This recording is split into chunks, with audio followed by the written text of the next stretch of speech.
सवाल ये कह रहा है प्रत्येक अपरिमेय संख्या एक वास्तविक संख्या होती है। पहले हम लोग समझते हैं वास्तविक संख्या होता क्या चीज़ है। परिमेय और अपरिमेय। वास्तविक संख्या सभी परिमेय और अपरिमेय संख्याओं का संग्रह होता है। बात सही नहीं है क्या? वास्तविक संख्या सभी परिमेय और अपरिमेय संख्याओं का संग्रह होता है। अतः यह सत्य है कि प्रत्येक अपरिमेय संख्या वास्तविक संख्या होती है। प्रत्येक वास्तविक संख्या सभी परिमेय और अपरिमेय संख्याओं का संग्रह होता है। अतः यह सत्य है कि प्रत्येक अपरिमेय संख्या एक वास्तविक संख्या होता है। जैसे देखो m प्राकृत संख्या, m प्राकृत संख्या है और प्राकृत संख्या कहाँ से शुरू होता है? 1 2 3 4। इसमें प्लस ही रहेगा, माइनस नहीं आएगा। m मान लो प्राकृत संख्या, वो इसी में से ही कोई एगो होगा। और यदि हम इसका रूट m निकालें तो वो धनात्मक होगा कि ऋणात्मक हो जाएगा? धनात्मक ना होगा। तो रूट m भी क्या होगा? धनात्मक हो जाएगा। माना m बराबर कितना 4 है तुम मान लो, और यहाँ से तुम रूट m निकालो अर्थात रूट 4 निकालो, कितना आया? 2। तो क्या देख रहे हैं? धनात्मक हो जाएगा, नहीं हो जाएगा? इसमें से तुम किसी को भी रख कर के देखो, जब ये प्लस धनात्मक है तो इससे जो वर्गमूल जो बनेगा वो भी तो धनात्मक ही ना होगा। लेकिन तुमको पता होना चाहिए संख्या रेखा पर क्या केवल धनात्मक ही रहता है? धनात्मक तो 0 के ओए पार मिलेगा। अब बायां बगल जाएंगे तो हमको क्या मिलेगा? ऋणात्मक ही मिलेगा।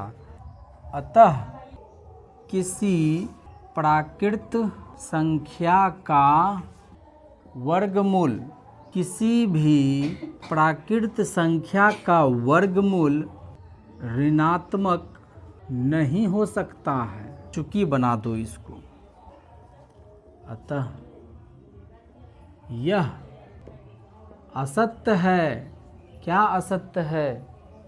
कि संख्या रेखा का प्रत्येक बिंदु रूट m के रूप का होता है, जहाँ m एक प्राकृत संख्या है। केवल इसमें समझने वाली बात है। ये तो भाषा तो अपने से लिख देगा, यहाँ से तो यहाँ का निचल का भाषा तो अपने से लिखेगा। अब अगला सवाल में कह रहा है प्रत्येक वास्तविक संख्या एक अपरिमेय संख्या होता है।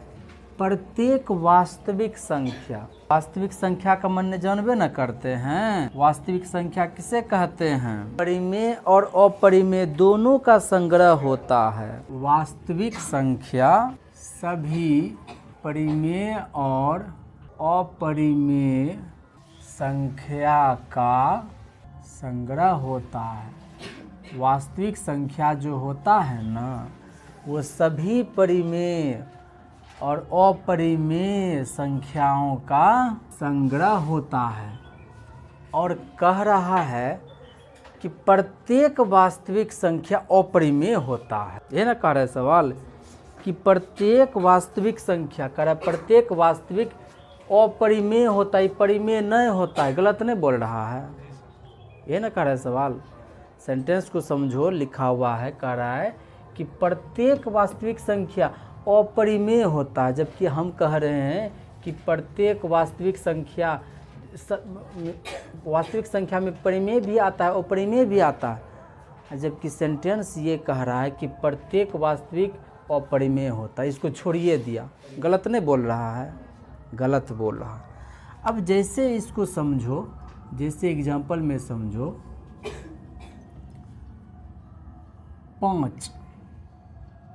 5 जो है वो वास्तविक संख्या है कि नहीं है? 5 जो है वो एक वास्तविक संख्या है, लेकिन ये परिमेय है कि अपरिमेय है? परिमेय है। जैसे में हम लिखे हैं 5 एक वास्तविक संख्या है और यह एक परिमेय संख्या है, अतः यह असत्य है। क्या असत्य है? कि प्रत्येक वास्तविक संख्या एक अपरिमेय संख्या। सवाल को, लाइन को ठीक से समझने की कोशिश करेगा ना, बस उतने को में सारा मामला सिमट जाएगा। क्या कह रहा है? धनात्मक पूर्णांक। धनात्मक पूर्णांक का मतलब जानता है? प्लस होना चाहिए। 1 2 3 4 5 जाते रहो, ये सब क्या है? धनात्मक पूर्णांक है ना।